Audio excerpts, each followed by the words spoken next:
Buenas tardes, queríamos empezar repartiendo caricias, las primeras para el comité científico que nos ha admitido nuestro trabajo a ponencia y a la organización, nos parece que estaba muy bien organizado. Yo quiero hacerle una caricia a Agustín de agradecimiento y de reconocimiento porque nos lo hemos pasado súper bien y creemos que hemos hecho un trabajo realmente muy bonito y ustedes nos lo van a decir después.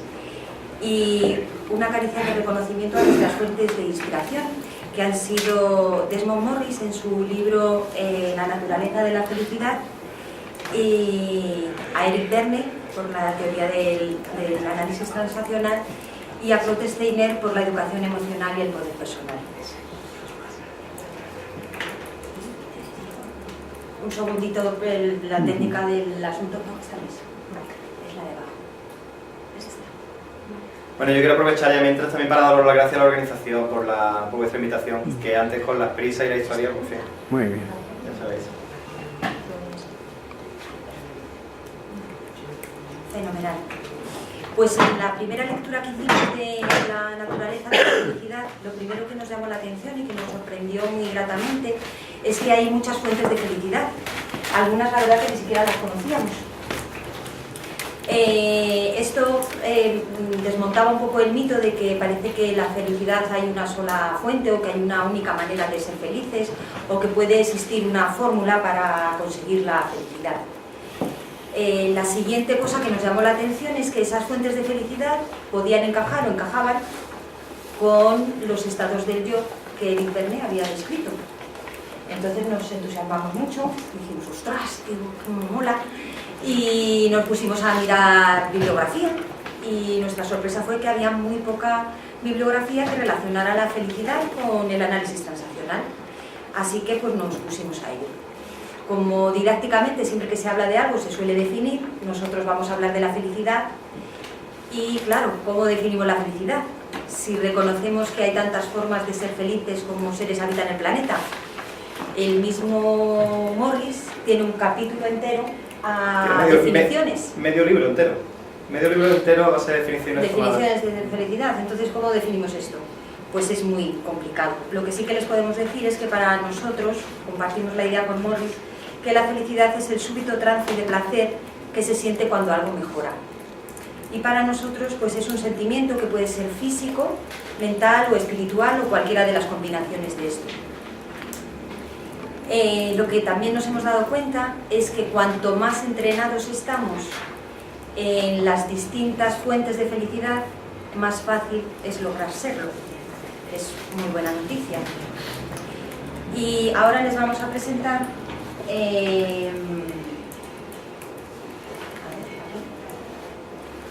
Siguiente. la relación que nosotros hemos hecho de los estados del yo y las fuentes de felicidad. Visto así, a mí lo primero que me impresionaría si fuera la primera vez que lo veo es que todos los estados del yo tienen alguna fuente de felicidad. Nosotros lo hemos considerado así porque creemos que aunque el niño es el centro donde se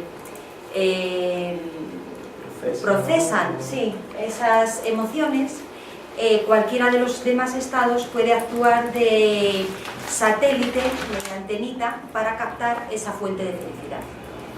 Vamos a explicar una fuente de cada estado. En el estado padre, hemos elegido la felicidad genética, que además tiene que ver con la conferencia inaugural, que es el orgullo que siente una persona por pertenecer a una familia concreta. Pues en mi caso, ser una Monzón, pues supone un orgullo. Para Agustín, ser un Devos. Y para, en la película del Padrino, ser los Corleone, pues es la pera limonera, ¿no? Entonces, esa es una fuente de felicidad que viene del estado padre. Del estado adulto, yo tengo un particular cariño haber encontrado la fuente de felicidad cerebral, que es aquella que se consigue cuando alguien disfruta mucho resolviendo un enigma, investigando, aprendiendo, haciendo una obra artística, que aunque luego el niño, por supuesto, tiene la inquietud y colabora en eso, la antenita viene del adulto. Y del niño, una fuente de felicidad que nos parece muy característica del niño es la del ritmo, que tiene que ver con el cuerpo, que tiene que ver con el movimiento, con correr, con saltar, con nadar. Y relacionado con ese cuerpo, con el cuerpo que habitamos y que nos permite relacionarnos con los demás, pues lo enlazamos con las transacciones, que Eric Berne definía como las unidades de relación social. Entonces, si nos atendemos a las definiciones, decía que una transacción complementaria es aquella que es correcta, apropiada y esperada en una comunicación. Una transacción cruzada sería la que interrumpe o rompe la comunicación. Y una ulterior es aquella en la que el nivel social se mantiene como correcto, pero subyace otra intención. Como lo nuestro es la felicidad, pues ¿qué transacciones deberíamos hacer para ser felices? Pues deberíamos hacer transacciones complementarias cuando la comunicación que estamos manteniendo nos aporta, cruzar aquellas, crear una transacción cruzada en aquellos casos en los que por alguna razón nos interesa parar o cortar esa comunicación y utilizar las ulteriores para juegos. Pero en este caso, para juegos buenos, ¿qué les va a contar Agustín? Sí, porque es que la verdad que lo que estaba diciendo Marina ha sido todo un descubrimiento este trabajo, ¿no? Empezamos, como yo decía, inspirados un poco por esa correlación que había entre las diferentes fuentes de felicidad que nos estaba contando Marina y que describía Morris, con los estados del yo, pero seguimos avanzando un poco y dijimos, bueno, ¿qué más elementos podemos usar para estudiar un poco la felicidad desde el análisis transaccional, ¿no? Lógicamente podríamos tomar, bueno, pues todos los elementos que, por ejemplo, antes ha enumerado el doctor Kersten, ¿no? Pero bueno, nos hemos centrado en los cuatro, para no aburrirles tampoco demasiado, los cuatro clásicos: estado del yo, transacciones, juegos y guiones. Por otra parte, al final también añadiremos un par de elaboraciones que hizo Steiner basado en el análisis transaccional, como es el estudio del poder personal y la educación emocional. Pero en concreto sobre esto, sobre los juegos, de las cosas más interesantes que descubrimos, bueno, pues que resulta que existen juegos buenos, ¿no? Y es una cosa que en principio puede llamar la atención porque en cualquier libro que acudas, en cualquier sitio congreso que vayas, a cualquier taller al que asistas, siempre te van a decir que los juegos son cuestiones a evitar. Esa es la experiencia habitual. Y sin embargo, pues llegamos a la conclusión de que había transacciones ulteriores, en definitiva juegos, que te podían llevar a la felicidad. Como ya dijo Marina, hemos repasado la bibliografía más o menos que hemos tenido a nuestro alcance y la verdad que no hemos encontrado nada. Recientemente en el seminario, en el congreso de San Francisco de la ITA que se celebra este año, Steve Carman, el del triángulo dramático, ¿no?, que conoceréis todos, pues sí presentaba un taller. Yo le escribí, pero me ha contestado, pero en fin, no me ha dicho muy claro qué es lo que quería. De todas formas, nosotros lo que estábamos huyendo un poco en general, estamos huyendo de la fórmula mágica y tal, ¿no? Y el título de su taller ya se llamaba Una nueva fórmula de la felicidad, con lo cual tampoco insistió mucho. Bueno, aquí simplemente hemos puesto un esquema de juegos, ¿no? Pero sería interesante la siguiente diapositiva, porque esto es Verne. O sea, esto está tomado literalmente de su libro Juegos en que participamos, ¿no? En su último capítulo es concretamente donde habla de juegos buenos. Y es curioso porque yo llevo años, ¿no? Ya supongo que como muchos de los aquí presentes, ¿no?, acudiendo a eventos, talleres, leyendo y tal, y no he escuchado nunca nada sobre el tema de juegos buenos, ¿no? Pues ya lo estáis viendo, un juego bueno sería el que contribuyera tanto al bienestar de los otros jugadores como al desarrollo del jugador principal. Es decir, que todos los juegos no son malos. Sobre esa premisa, bueno, ahí tenéis en 3 columnas algunos de los juegos, bueno, los juegos en concreto que Verne enumera como juegos buenos, como juegos positivos. Nosotros hemos hecho así alguna pequeña propuesta a modo de tentativa, pero no solo eso, sino que es que además resulta que los juegos que todos conocemos, clásicos y tal, a nada que le demos la vuelta resulta que tenemos un juego positivo. Entonces, por ejemplo, pues no sé, el clásico alboroto, pues puede ser calma, pelear los dos llevados bien, qué bien por mí en vez del pobrecito de mí, en fin, si cogéis el libro de los juegos vais a ver que a casi todos le vais a poder dar la vuelta.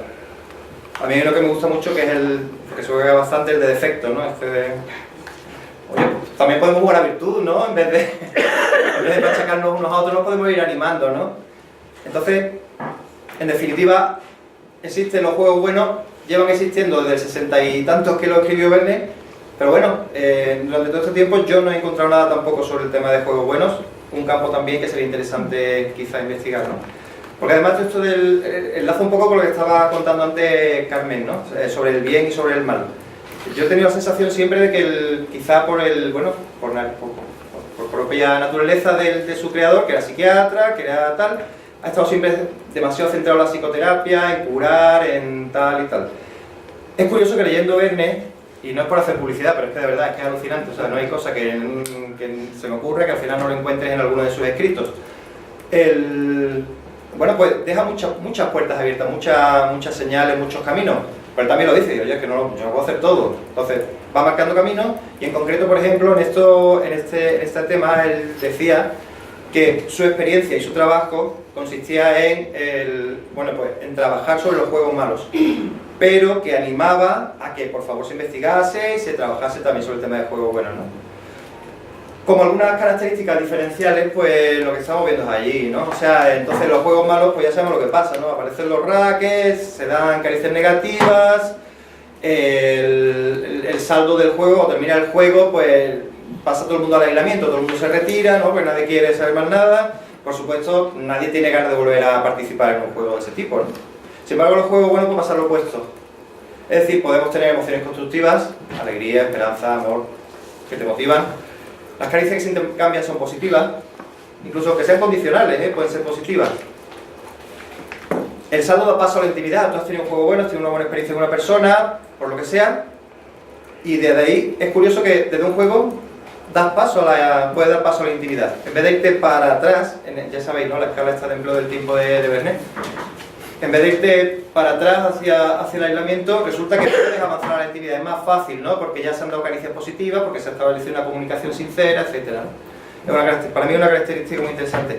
Y por supuesto deseo de volver a participar, ¿no? O sea, si te lo has pasado bien, pero bien, no bien mal, pues es fácil que puedas pasar, ¿no? Entonces, bueno, hay un campo enorme también a tratar con el tema de los juegos, ¿no? Seguimos mirando cosas y llegamos a los guiones, y con los guiones nuevamente pasaba lo mismo. Oye, que todos los guiones eran trágicos, como mucho amárticos, ¿no? Como decía Steiner. Joder, macho, no habrá ni un guión bueno por ahí. O sea, digo yo que algo tiene que haber por ahí, ¿no? Entonces, bueno, primero vamos a ver un poco hemos cogido las 3 clasificaciones de juego, las que hizo Verne. Hizo 2, ¿no? Una, ya sabéis, ¿no? En función del tiempo, y tomaba los mitos griegos, Tántalo, Aracne, etcétera, que si nunca, que si siempre, tal. Hizo otra clasificación en función del logro, de lo que decía que iba a hacer. Entonces por eso teníamos el ganador, tenemos el no ganador es el que casi consigue, pero al final no llega, y tenemos el perdedor que claramente fracasa, ¿no? Y luego por último Steiner, tomamos también esa clasificación que él hizo en su libro, en Guiones en que participamos, que básicamente hace 3 grupos, ¿no? Guiones sin amor, guiones sin mente y guiones sin alegría. Aparte, bueno, en ese libro también hizo otra clasificación por sexo, ¿no? O digamos que identificó diferentes guiones claramente separados según los sexos, ¿no? ¿Qué hemos hecho? Pues nada, hemos cogido esa tortilla y también hemos dado la vuelta. En cuanto, bueno, aparece aquí esto que pongo en Emerson, es que claro, esto está en el escrito que os llegará con la documentación de esto, ¿no? Desarrollamos todo esto, quizá más de lo debido, perdón por la extensión, pero bueno, es que se nos iban las manos. Entonces, como ejemplo de buscar juegos buenos, pues tomamos por ejemplo Emerson. Ralph Waldo Emerson era un filósofo moralista, pensador, como lo queramos llamar, estadounidense, del siglo XIX, tremendamente influyente en su época, al punto que, bueno, Nietzsche lo ha alabado, Borges, y Jung clarísimamente tomó de él, por ejemplo, su concepto del inconsciente colectivo. Eso lo hablé con Pilar, por cierto. Bueno, ya me estoy enrollando. Total, que entonces él tomó era muy amigo de Carlyle, de Thomas Carlyle, entonces Carlyle le había hecho un libro que se llamaba De los héroes, entonces tomaba personas singulares, ¿no? Napoleón, Mahoma, en fin, bueno, una serie de personajes, ¿no? Sin embargo, Emerson lo que se dedicó fue a lo que aquí, a su libro de hecho le llama hombres representativos, porque él no los ve como hombres singulares, sino como el potencial al que puede aspirar todos y cada uno de nosotros desarrollando las potencialidades al máximo. Simplemente toma unos ejemplos, en este caso pues ya lo estoy viendo, ¿no? Platón, Swedenborg, Napoleón, Goethe, en fin. Ya puesto, si tenemos que poner alguna propuesta, pues pusimos esa, ¿no? Se nos ocurrió así a bote pronto igualmente, no sean muy críticos, dejen mejor al padre crítico por ahí escondidito, por favor, porque todo esto a nosotros mismos nos ha sorprendido un poco todo este desarrollo, ¿no?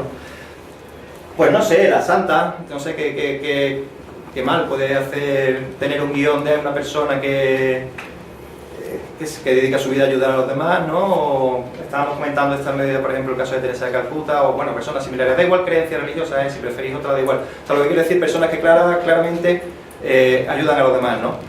El descubridor, el creador, en fin.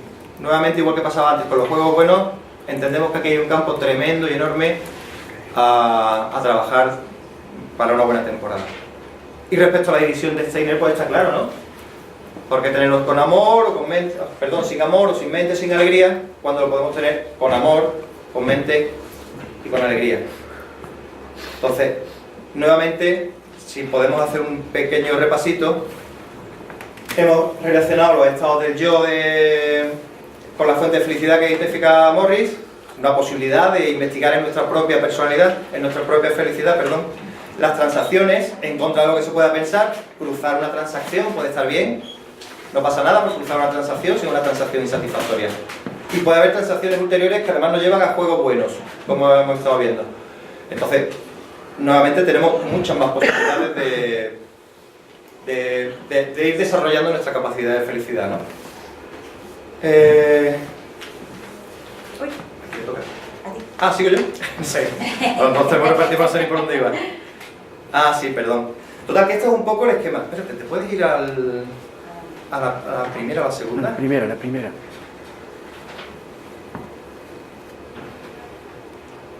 Ahí, vale.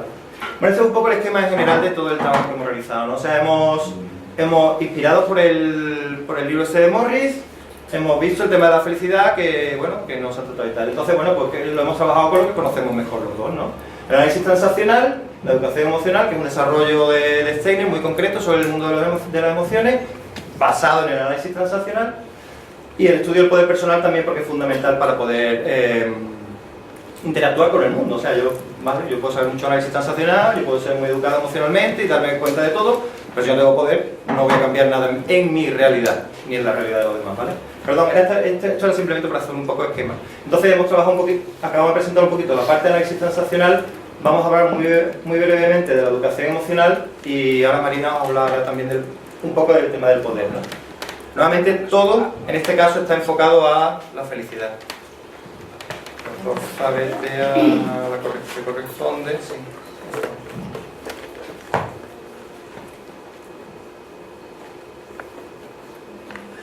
Bueno, no me voy a enrollar mucho con el tema de la educación emocional. Es un proceso transaccional para trabajar las emociones que en realidad no están demasiado, en general, dentro del análisis transaccional en sí no están demasiado tratadas, ¿no? Yo cuando hablo de análisis transaccional, por cierto, quiero decir siempre que yo siempre hablo del análisis transaccional auténtico. Para mí el análisis transaccional auténtico es el que se creó en California en los años 60 y 70, ¿no? Luego sé que ha habido muchas variaciones posteriores y muchas tal, pero yo, por ejemplo, no trabajo con 14 estados del mundo como se llega a trabajar, ¿no? O sea, lo veo absolutamente inmanejable y perdónenme, yo entiendo que quizás muchos profesionales sí les venga bien trabajar, algunos me lo han dicho, ¿no? Pero para mí, por ejemplo, ese caso concreto no tiene nada que ver con el espíritu con el que creo el análisis transaccional, de sencillez, de tantos otros, ¿no? Pero bueno, en concreto sobre la educación emocional, el Steiner ha desarrollado un programa basado en una serie de transacciones y en realidad son 3 fases. Le llama a la primera abrir el corazón, que significa ser capaz de darte tú cuenta de tus propias emociones, no es otra cosa, ¿vale? O sea, es trabajar tus propias emociones. La segunda fase le llama examinar el paisaje emocional, que es ya conocer también las emociones de los demás y ser capaz de interactuar en función con las emociones de los demás. Ya conoces las tuyas, ya empiezas a conocer un poco las de los demás, y ya una última fase es asumir la responsabilidad por los destrozos emocionales que todos podemos hacer en un momento dado, ¿no? Entonces, simplemente era por nombrarlo. En concreto, dentro de la educación emocional vamos a trabajar con dos conceptos: el padre crítico y las caricias. El padre crítico, pues mira, ya que estábamos hablando antes sobre el tema de los estados del yo, por ejemplo, ya sabéis que el padre, que si el análisis estructural o el análisis funcional, ¿no? Bueno, en este caso, Steiner trabaja solo con dos estados del yo padre: crítico y nutricio. Eso sería un poco lioso, pero como lo explicamos aquí en el papel o en el documento que entregaremos, os recomiendo que lo veáis porque creo que ha dado lugar mucho a la confusión el desarrollo de eso. Pero bueno, en definitiva, el padre crítico se le considera el problema. Esto es una cosa bastante interesante que a través de conversaciones con Steiner durante muchos años, y en realidad leyendo también Profesor de Verne, estaba claro, ¿no?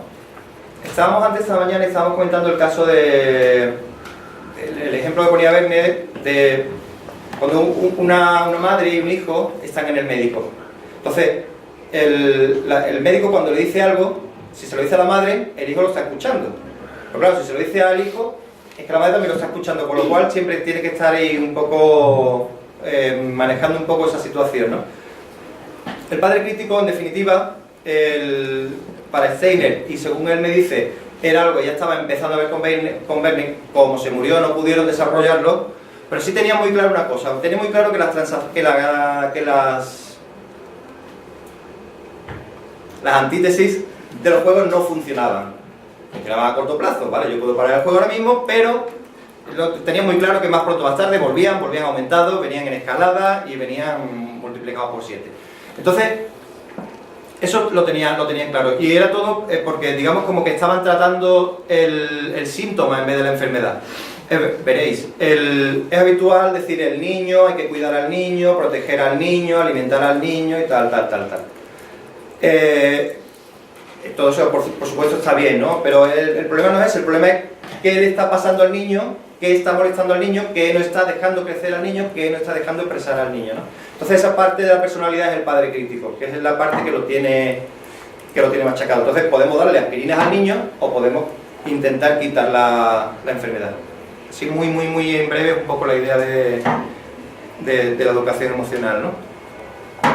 Es complicado porque lo del padre crítico, bueno, lo voy a explicar muy rápidamente. Verne al final, en el análisis funcional, cuando lo dividió en padre crítico y en padre nutricio o cuidador o protector, como lo queramos llamar, ¿no? Nurturing y controller. Y el problema fue que a ambos dos le atribuía características positivas y características negativas, por lo cual es que de facto nos encontramos con cuatro aspectos distintos de la personalidad del padre, y además pueden llevar a confusión. Entonces, Steiner y sus colegas de la psiquiatría radical lo que hicieron fue todos los aspectos negativos a un lado, lo llamaron padre crítico, y todos los aspectos positivos a otro lado, como padre controlador. Eso es muy importante, porque yo me encuentro muchas veces en el que me dicen: no, pero es que una crítica, te puedo decir una crítica que buena. Digo, sí, es que si buena entonces no viene del padre crítico, viene del padre nutricio. No sé si me estoy enrollando mucho, pero en fin, un poquito para hacer la idea. Total, entonces el problema era el padre crítico. Ya sabéis que Steiner estuvo investigando esto, todo el tema de la ley de caricias y tal, ¿no? En definitiva, el problema que había es que, bueno, pues que no fluían las caricias, que no fluía el reconocimiento, que no fluía el afecto, que teníamos problemas para darlo, para recibirlo, para pedirlo, para aceptarlo, incluso para dárnoslo a nosotros mismos, ¿no? Y el que impedía todo eso era, en definitiva, se ubicaba dentro del padre crítico. Está mal que yo le diga a Marina, pero sí que te veo fantástica y tal, ¿no? O que yo le diga: uy, estoy fatal, dime algo bonito, ¿no? Voy a parecer algo lastimero o algo así, ¿no? Entonces, con esa parte me está diciendo a mí: oye, aunque me apetezca un montón, me estás diciendo dentro de mí: tío, no hagas eso, que vas a quedar aquí como un bobo. Pues entonces esa parte es el padre crítico. Y para vencer ese padre crítico, precisamente hay que hacer lo contrario. O sea, se trata de romper esas leyes de la economía de caricia, ¿no? Es un poco el postulado de Steiner, que, por curiosidad, coincide con otro de los principios de Verne. Ah, ya. No, que lo leas tú, anda, que tengo la boca seca ya. Ya no me estoy enredando. Entonces, bueno, ya lo estáis viendo, ¿no? ¿Tenéis agua? Sí, me da un poquito. Aprovechando. Bueno, mientras lo leéis. Bueno, ya lo estáis viendo, en definitiva es eso, ¿no? O sea, es lo que Verne habla de la parte curativa de la naturaleza. Es decir, es más quitar lo que sobra que potenciar lo que falta. Nosotros en el escrito hemos puesto un ejemplo un poco, bueno, simplón si queréis, pero es eso, o sea, el coche que no anda, y lo mejor no es un problema ni de neumáticos, ni de gasolina, ni de motor, sino que tienes un freno de mano echado hacia arriba. Podéis poner cada uno el ejemplo que queráis, ¿no? Pero un poco en definitiva muchas veces eso. Oye, primero vamos a quitar el freno, vamos a ver que las ruedas rueden bien y tal, y luego ya todo lo demás, ¿no? Y en definitiva que esta es la parte un poco más elaborada desde el punto de vista de educación emocional. En cuanto al poder... Y en cuanto al poder, volvemos otra vez a las de antes. Y claro, esto del padre crítico tiene mucho que ver con el poder personal, porque como decía Agustín, es el freno que nos deja marchar. Y claro, hacemos como recapitulación de cómo venimos al mundo. Nacemos y a todos los niños les pedimos que nos obedezcan. Es más, los tildamos de buenos o malos dependiendo del grado de obediencia que tengan. Y después crecemos y somos adultos y también nos piden que obedezcamos, si es ciegamente mejor. ¿Y qué pasa con el análisis transaccional? ¿Cuál es su objetivo? Que logremos la autonomía. ¿Y cómo se consigue la autonomía con la cultura de la obediencia? Es como un poco chirriante, paranoico, ¿no? Dices, bueno, ¿y esto yo cómo lo voy a hacer? ¿Cómo se lo voy a enseñar a mis hijos encima? No solo cómo lo hago yo, sino cómo lo enseño. Entonces, viendo qué es esto del poder personal, ¿cómo lo podemos lograr? Pues viendo qué es esto, ¿no? Esa característica que nos pone en movimiento, que nos hace avanzar hacia tomar decisiones y cambiar nuestra realidad. Dijimos, bueno,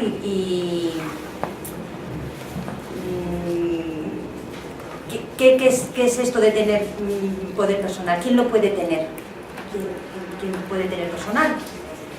Pues cualquiera de nosotros.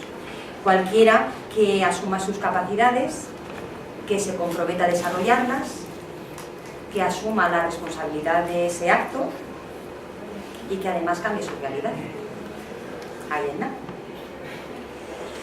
Entonces, además de eso, Lotte Steiner en su libro El otro lado del poder, a mí me chifla, pues nos propone una forma de utilizar el poder de una manera cooperativa.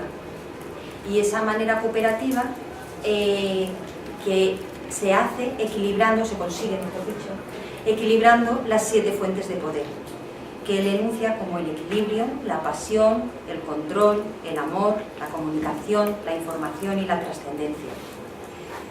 Volviendo a esto de la felicidad, pues tenemos 2 ejemplos que tienen que ver con el poder, con el estado del yo también y con las fuentes de felicidad. Y entonces, cuando nuestro poder está centrado en el control, resulta que la fuente viene del padre, generalmente del padre crítico, y es la competitiva, que siempre es a costa de machacar a un rival, de ser el mejor, de ser perfecto. Sin embargo, cuando la carga más importante de ese poder se traslada hacia el amor, resulta que el estado del yo que maneja la situación es el adulto y la fuente de felicidad es la cooperativa, que se fija en trabajar en equipo, en cuidar a los demás y en algo que nos parece trascendental, que es tener objetivos realistas. Entonces, ahora estamos a punto de concluir y yo quiero hacerles un regalo. A mí me encantan los cuentos y yo siempre en todas las intervenciones que hago cuento un cuento, y hoy no va a ser menos. Así que les he traído este cuento, un cuento que se titula Habría que, y que es de la editorial Coquinos. Este cuento yo lo compré cuando decidí ser madre para regalárselo a mis hijos. Anoche se lo leía y me saltaban las lágrimas a los tres. Entonces, hoy no es mi intención que nadie se le salte las lágrimas, pero para que vean que la cosa es contundente. Y dice: el niño estaba sentado en su isla, miraba el mundo y reflexionaba. Vio las guerras y se dijo que habría que pintar de colores los uniformes de los soldados y de sus cañones y fusiles hacer ramas para los pájaros y flautas para los pastores. El niño vio el hambre y se dijo que habría que atrapar las nubes con un lazo y hacerlas llover sobre los desiertos. Habría que llenar los cauces de los ríos de agua y de leche. El niño vio la miseria y se dijo que habría que aprender a sumar y a restar y a multiplicar y después a dividir. Habría que aprender a compartir el dinero, el pan, el aire y la tierra.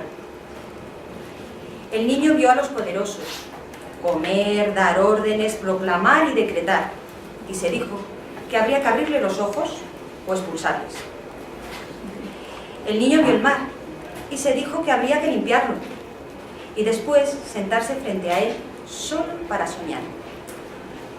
El niño vio los bosques y se dijo que sería bueno pasear, aventurarse en ellos y escribir historias en las que perderse, y después tumbarse sobre la hierba a escucharlas. El niño vio las lágrimas y se dijo que habría que aprender a abrazarse, a no tener miedo a los besos. Había que aprender a decir te quiero, aún sin haberlo escuchado jamás. El niño levantó la cabeza, vio la luna con una bandera plantada en su frente y se dijo que habría que arrancársela y después pedirle perdón. El niño miró el mundo y por última vez desde su isla, y entonces decidió, decidió nacer.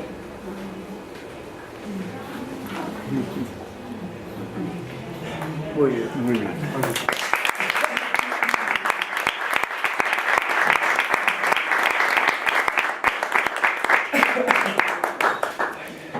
Y ahora las conclusiones, Agustín. Bueno, pues nada, o sea, hemos intentado hacer un repaso usando las herramientas que hemos mostrado, las amplias posibilidades y en este caso inusuales de uso del análisis transaccional. Por la última, si quieres, ¿no? Por seguir con el esquema. Bueno, da igual, sí, da igual. Ah, bueno, no, por el medio. Y en definitiva pensamos que mucho de esto tiene que ver un poco con la mirada de Herder, ¿no? Con la forma de ver de Herder.